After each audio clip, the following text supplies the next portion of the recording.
Hello, everyone. Welcome to The Screening Room and another episode of Itchy Mysteries. I'm your host, John Lorden, and we're going to talk about another real crime, true crime documentary.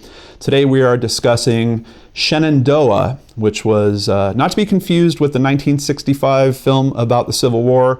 This is a newer documentary, came out in 2012, has to do with Shenandoah in Pennsylvania, which is a very small community, only about 5,000 people, I think, as of the 2010 census, and a crime that happens there. Let me just say, this film starts with a bit of going into the feeling of small town life in this area. A lot of it is focused around high school football, which is a very popular pastime for the residents of this area. And unfortunately, a group of football players come across a Hispanic man and decide to beat him up.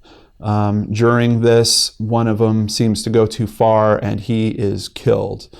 Now, if that wasn't unfortunate enough, watching what this town goes through trying to cope with their feelings about this, is it racially motivated, is it not racially motivated, watching the judicial process going through this, seeing how it's investigated, seeing how media is working around all this, it's almost like a microcosm of kind of some of the tones that we've heard about this year. I think it's very, very important for people to see this particular documentary right now.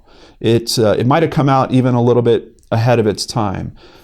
Just considering this year, considering how much racial charged events we've had happen and dialogue, I think this film is a perfect kind of encapsulation of a lot of the problems that we are seeing and we are facing as a country right now.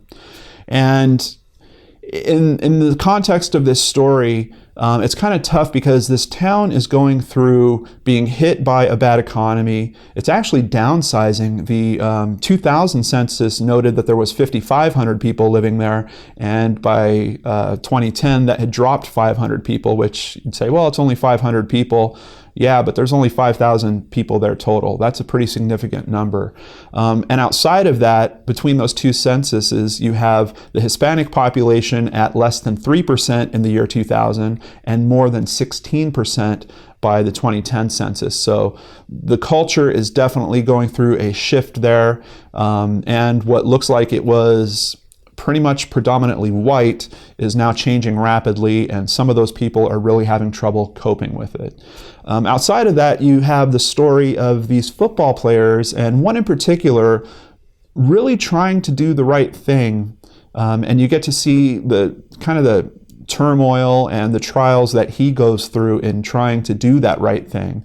It even, for me personally, raised some questions about like the coach for the football team in particular. Was he really helpful kind of engineering the boys to be so reactive and think in that matter? The boys had also been drinking, which was a really big question for me, and I'm really surprised that no one really looked at the aspect of where are these kids getting their booze from? They're obviously underage. Did that person that supplied them with alcohol have some level of being involved in this crime and responsibility for what happened there? There's so many questions that are raised. It's really, really well done. And in terms of a documentary, quite often I'll tell you guys, yeah, this one really isn't that great to look at. It's a talking head for most of it. This documentary is shot extremely well. I don't know who the director of photography is, but there are some shots that are just beautiful. I mean, at times you feel like you are rippling through some type of book about Americana or something like that. It is just extremely well shot. In terms of music, nothing special in terms of music. They have a local that is singing and playing his guitar. It's just kind of an interesting scene and really settles you into what life is like in this area. But I think it's extremely well edited. I think the director did a great job. It will certainly pitch towards one particular type of thinker. I'm not going to tell you which side, because there is a ride that you go on through this documentary and a few twists and a bit of a surprising ending. So I'm not going to spoil it for you guys, but just know that you are definitely in for a ride if you decide to give this documentary the time, and if you are able to kind of sit with some questions that they might make you a little uncomfortable, or they might challenge your conventions. And quite honestly, those are the documentaries that I love the best. So I truly think that Shenandoah is a really good product in terms of looking at it from that perspective. It should make you think. It will certainly make you feel. Might make some people a little angry. Might make a lot of people angry. But there is a firm conclusion by the end of it, which you might agree with or you might disagree with. But just know that it won't leave you hanging in terms of the outcome of what happened with all these people around this case. And I don't know. I guess I just recommend it. I would say that I rate it an 8 out of 10. And just once again, let me reaffirm, I think it is very important for people that are interested in what's going on in this country right now, particularly in terms of racial inequality, racial injustice. I think you really want to dedicate the time to seeing this story, and it might give you some insight into some of those types of issues. It is on Netflix, so you can find it there. It is also on Vimeo, and I believe this is a legit distribution on Vimeo. It looks like this is the director actually putting it out there himself. So I don't think there's any risk of this being taken down. I'll have a link to the Vimeo copy in the description box below in case you don't have Netflix. Also worth noting, this documentary pops up on a few top 10 lists in terms of these types of documentaries that you can currently see on Netflix. So know that other reviewers are also thinking pretty highly of this.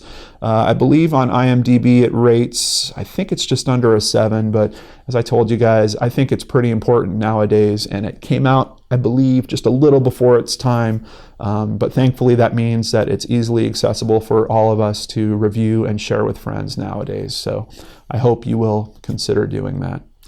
Thank you so much for spending some time with me, and I hope you have a wonderful day. I'll see you on the next show on the Lord and Arts channel. Take care.